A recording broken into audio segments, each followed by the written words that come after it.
Do you want damage? What about CC? Do you want some utility thrown in as well? I have the perfect build for you.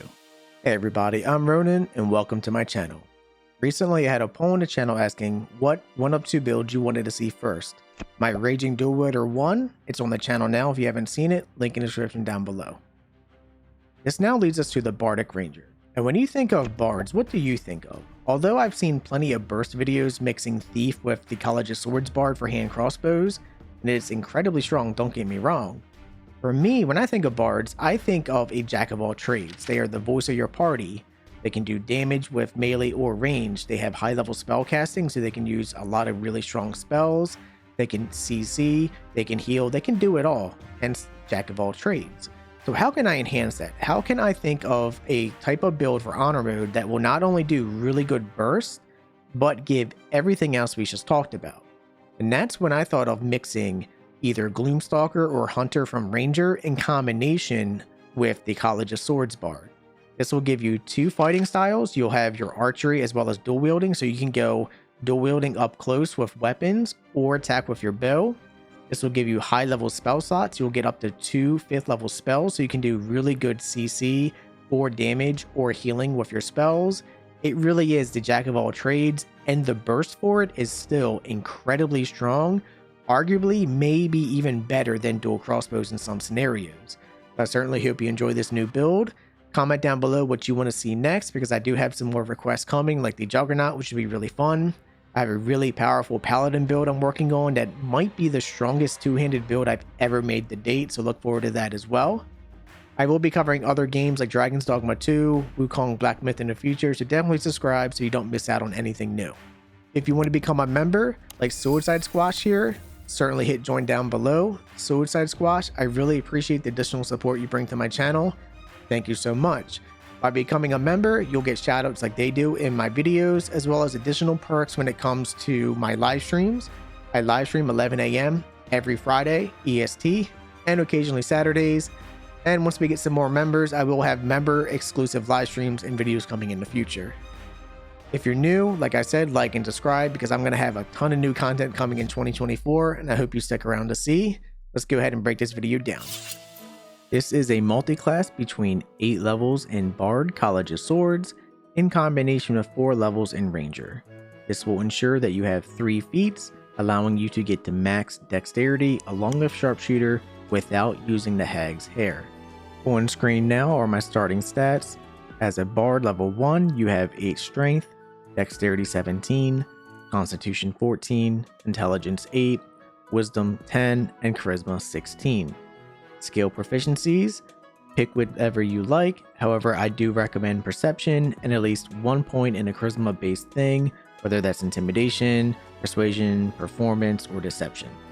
By going 17 points in dexterity, this will allow you to utilize the hag's hair if you wish, or you can increase this by +1 to 18 using certain feats. Your first major choice is going to be at level 3 when you get to pick a subclass. You will go College of Swords here. This will give you 2 fighting styles to choose from. Dual wielding fighting style will allow your offhand to scale with your main hand stat, meaning dexterity in this case will scale with your main hand weapon and your offhand weapon, assuming they are finesse. This also works for ranged weapons as well if you did dual wield crossbows. Your other option is to go Sword and Board, meaning you use a one-hander in your main hand and a shield in your offhand. This will allow you to not only have extra utility with your shield and extra AC, but your melee attacks with your main weapon will also do additional 2 damage. The main reason you choose College of Swords, however, are for the Bardic Inspiration flourishes. An example is to attack 2 enemies at once or the same enemy twice in 1 turn. This build includes 3 feats that you gain every 4th level. At level 4, you will choose Athlete. This will increase your dexterity from 17 to 18, which will also increase your dexterity modifier to +4.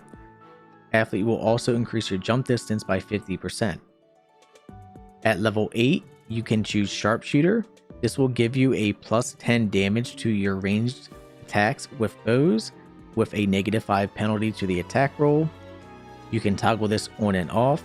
However, at all times, it also gains the benefit of not receiving any penalty for shooting someone with a bow when they have higher ground than you. And the final feat is going to be ASI, Ability Improvement, for Dexterity to get your Dexterity to max. At level 9, you get the Multiclass now.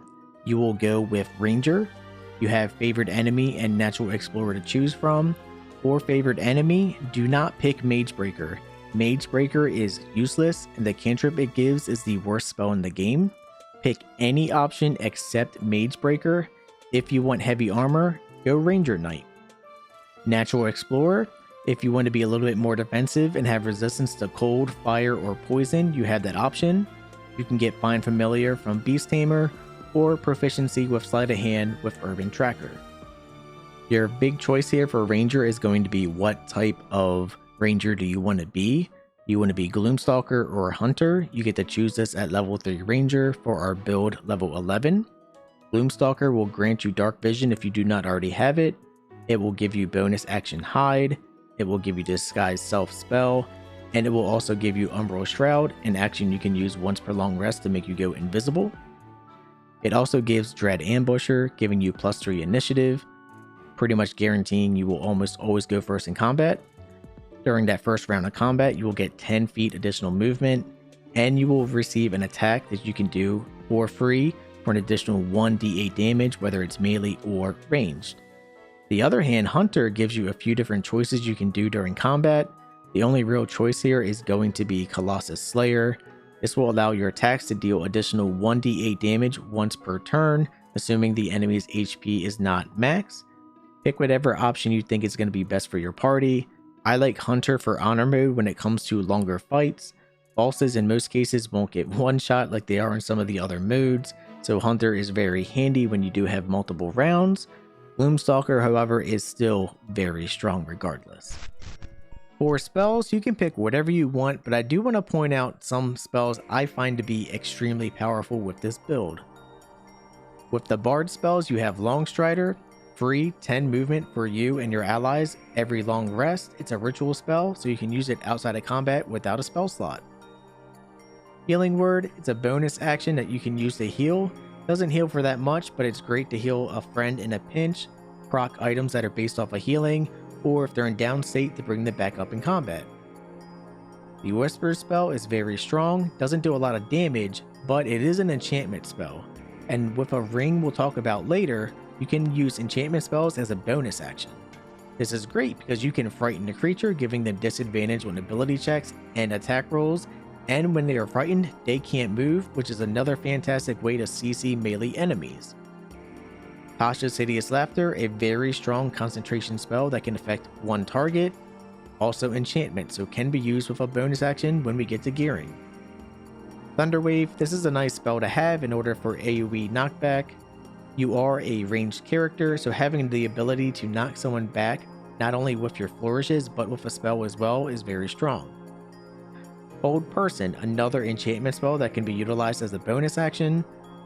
You can hold up to 4 enemies at once if you upcast this to level 5. Enemies that are affected by this literally will take 100% chance crit. You can crit enemies with this 100% of the time, as long as they are in Hold Person. It is very strong for CC and to set up burst for your team. Cloud of Daggers, a really fantastic AoE denial type of spell. Enemies will have to figure out a way to go around this or run through and take damage. Glyph of Warding, one of my favorite spells in the game. This is a fantastic spell because it has a ton of different utility. You have acid damage, cold damage, fire, lightning, and thunder, on top of having the ability to AoE sleep or AoE knockback as well. You have Vicious Mockery. It is a cantrip that does very little damage, however, it makes enemies have disadvantage on their next attack roll, which is very powerful for honor mode to make them hopefully miss their attacks. It is also considered enchantment, so with the ring we'll talk about later, you can use this as a bonus action. For the ranger side, I went with Enhanced Sleep, another fantastic ritual spell to make me have a little bit more jumping distance outside of combat to really go around my environment. I went with Hunter's Mark. This is a concentration spell. It allows me to do additional damage to an enemy, and this is particularly useful if you use the Diadem of Arcane Synergy. And the last spell I went with was Goodberry. This is nice to have because it's just free healing whenever you need it. The main reason to use this though is because you can use Goodberry actually for your camp. If you're playing in honor mode, you should know camp supplies is pretty limited, so this is a great way to get free camp supplies. Gear I would recommend for Acts 1 and 2. A fantastic combo that you can get inside Act 1 is going to be the following.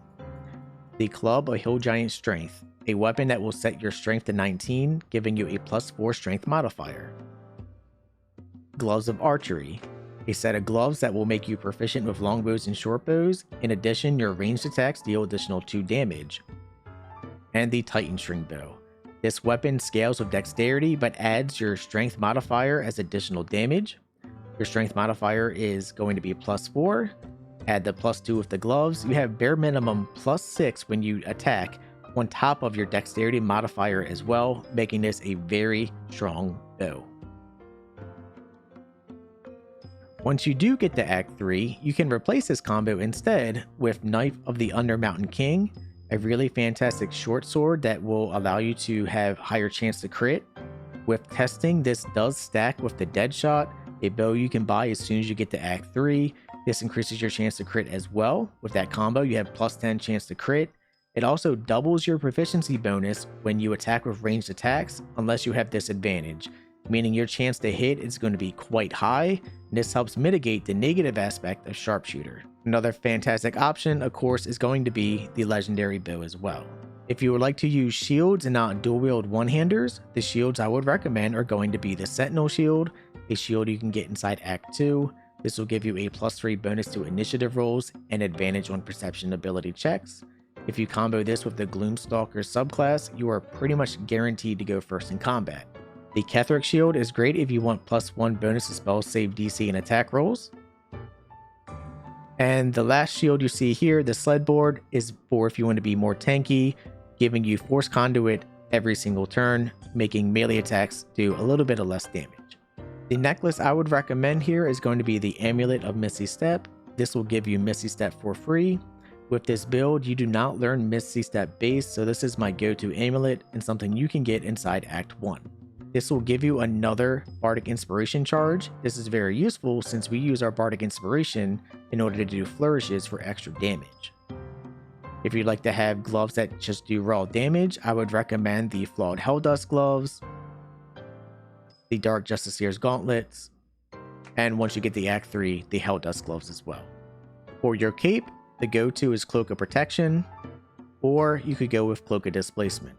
You have a couple of choices for helms. My favorite helm is the Helm of Arcane Acuity. Whenever you deal damage with your weapon attack, you gain Arcane Acuity, giving you a higher chance to hit with spell attacks and spell save DC. You get this in Act 2. You could use the Diadem of Arcane Synergy. Whenever you inflict a condition, you gain Arcane Synergy, which is a buff that gives you damage equal to your spellcasting modifier. You have quite a few different spells that will proc this, including Hunter's Mark. Or you can use the Circlet of Hunting, gain a 1d4 bonus to attack rolls against creatures marked by Hunter's Mark, True Strike, Fairy Fire, and Guiding Bolt. For your chest piece, I would recommend the Unwanted Masterwork Scale Mail. It adds your full dexterity modifier to your AC. In addition, you do not have disadvantage on stealth ability checks, and you gain resistance to fire damage as well. Or you can go with the Adamantine Scale Mail, something you get inside the Grimforge. All incoming damage is reduced by 1. When a melee attack hits you, they are sent reeling. A fantastic chest piece to use, and you can never be crit. Very defensive. For rings, I would recommend the following combinations. The Caustic Band in combination with the Band of Mystic Scoundrel is very strong. Caustic Band just gives +2 acid damage whenever you attack, and because you can attack the same enemy twice in one turn, this is very strong. The Band of Mystic Scoundrel is also very strong. After hitting a creature with a weapon attack, you can cast an illusion or enchantment spell as a bonus action. If you combine that with the Helm of Arcane Acuity, your chance to hit with that spell is going to be even higher, which is fantastic because Hold Person is one of the best CC abilities in the game. and this is affected by their ring. Of course, if you want a little bit more attack, you can go with the Whispering Promise in combination with the Ring of Regeneration. What this will do is at the start of every turn, you are healed by 1d4 HP points, which will then proc Whispering Promise, giving you Bless every turn for free, which helps mitigate the negative bonus to Sharpshooter. Boots to utilize, you can gain the Boots of Brilliance inside Act 2. This will restore 1 charge of Bardic Inspiration. The Nightwalker's another fantastic set of boots, really strong. And once you get to Act 3, Boots of Persistence. Now for this combat showcase, I do want to showcase the type of gear and damage you can expect pretty much as soon as you get to Act 3. This utilizes all gear you can get within Acts 1 and 2, and some gear you get really early in Act 3. So that's going to be the Helm of Arcane Acuity, my Cloak of Protection, the Unwanted Masterbrook Scale Mail, Flawed Helldust Gloves, Boots of Persistence, Misty Step Amulet, Caustic Band, Mystic Scoundrel, Under Mountain King Knife, Sentinel Shield, and the Deadshot. So to start out, one great thing you can do if you know you're going to be fighting a group, you can use Glyph of Warding, which is such a great ability because this has a ton of different things you can do. Different types of AoE damage, AoE knockback, or even an AoE sleep. What's really great about this is the fact that it's not concentration, so I can CC people and still use concentration spells if I wanted.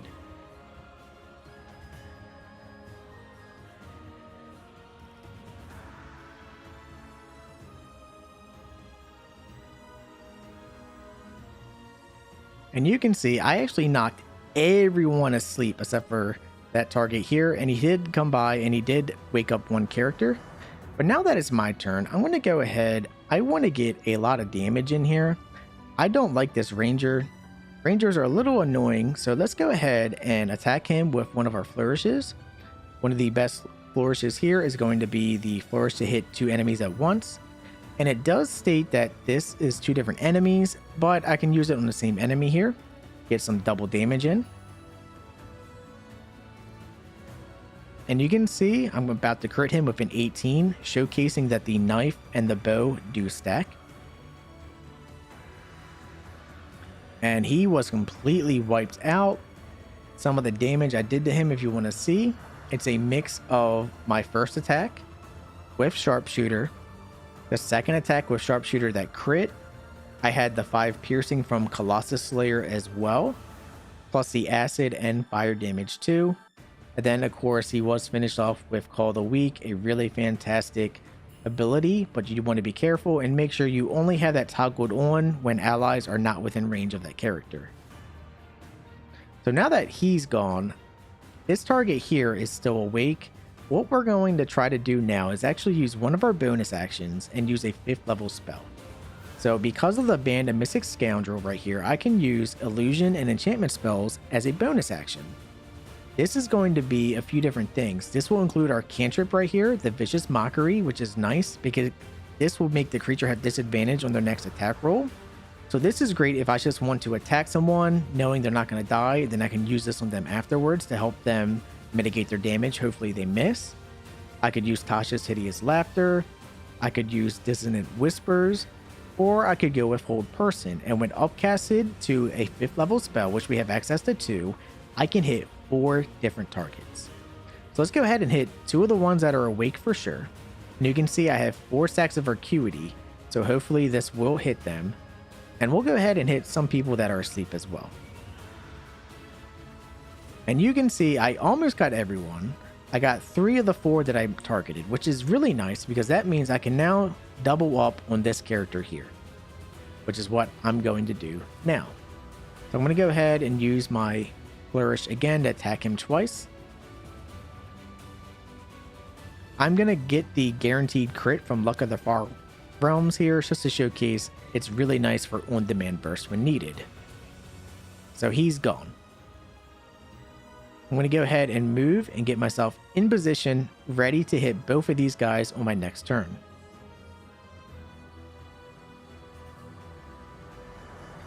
Alright, so the Hold Person right here is now gone, but she is asleep. This character still has hold person, and so does this character. When you attack a character that has hold person, you have a guaranteed chance to crit if you're in range. So what I'm going to do then is now use my flourish here to hit 2 enemies at once. Instead of going for ranged, we're going to go ahead and use the slashing flourish here to hit both of them. And you can see I crit him guaranteed. That was just a regular crit in general, which is really nice. So now I can follow it up. I could attack her here, 80% chance to hit. That's what we're going to do. I'm going to do another flourish here. And you do want to be careful. You don't want to waste these, but for the showcase, I'm going to showcase how powerful it is. So let's attack 2 people at once one more time. And you can see with Call of the Week, they were knocked out, and I still have one more bonus action I can do. So what I'm going to do now is go ahead and use my bonus action for Vicious Mockery just to get a little bit of damage on this guy here. Or I could go with Whispers. This will do damage, give him disadvantage, and makes him actually go feared. When you're feared, you can't move. So let's actually do that instead, because I have plenty of spell slots I can use. And you can see the higher you upcast this, the more damage it does. So I did 24 damage to him. He's frightened, he can't move, so at worst he'll throw his weapon at me.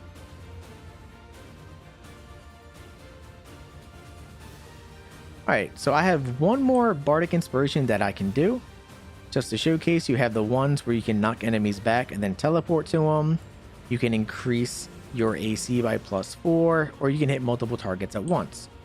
So what we're going to do now is put ourselves in position to not only hit this target here, but we're going to hit that one there too. So let's go ahead and use my flourish to hit 2 enemies at once. We're going to hit this guy here for a 100% chance to hit because he is having hold person. He can't dodge or anything like that, and it's going to be a guaranteed critical. And we'll hit him as well. You can see how much damage I just did. He's almost dead. This guy is almost dead as well. So what we can do now, let's go ahead and simply attack this guy here. So it's a guaranteed critical. He's gone, and then I can now use my bonus action to defeat the enemy with my Whispers. I'm not going to use Vicious Mockery, even though it's a free spell and it's a bonus action because it's a cantrip. It wouldn't finish him. So let's just go ahead and finish him now with a spell. So let's go ahead and upcast this just to showcase he will die. A little bit of an overkill, but you can see how useful this build is. Thank you so much for watching, everyone. This is basically how you play the build. You can see I didn't even need to use Thunder Wave or any of my other abilities. It is such a great build. I have so much utility and extra damage I can do. Vicious Mockery being a great cantrip to not only do damage, but give them disadvantage on their attack rolls in combination with the ring to make it a bonus action is even better. I had such a fun time making this build and put a lot of effort into it, so I certainly hope you enjoyed. I have a poll on my channel now about request builds that are going to be coming, so definitely vote if you haven't yet. I believe the Juggernaut at this rate is probably going to win, but you never know. My next build most likely will be either my Oathbreaker build or whoever wins this build coming up in the votes. So definitely vote, like, and subscribe if you're new, and I will see you in the next one. Bye-bye.